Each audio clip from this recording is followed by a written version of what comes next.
This is the male 12-wired bird of paradise. He's calling to try and attract a female to his courtship display pole in the lowland swamp forest. Males usually have one pole in the forest that they're very faithful to and really only display from that one spot. Here he's doing a practice display. He's acting like there's a female there and going through the motions of his display. And there, notice when he puts his breast shield out and he pecks up, that's what he'd be doing if a female was there. The 12-wire bird of paradise, it gets his name from these cluster of 12 wires that are sticking off his rear end.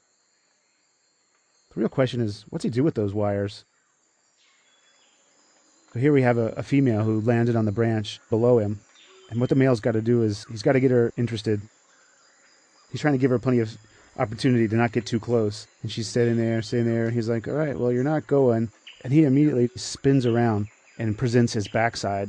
Those very feathers that give him his name, moving them back and forth as he's doing his dance across the face of the female. What's difficult to see in the video, but it's really clear from Tim Stills, is how those wires are making contact with the female and are a really important part of this display. We don't know what the females find attractive about the wires. We just have to assume that they do find them attractive because they've selected males to have that ornament. Looks like he's having another go at it here. When the female's ready to mate, she stays at the top of the pole, and the male will come up and start pecking at her a little bit more, pecking at her back, at her nape. This female wasn't ready to mate, so he goes into his dance again. But she leaves.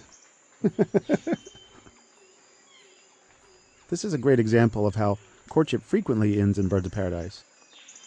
The display can progress all the way to the point where the male is making contact and the female is scrutinizing him up close.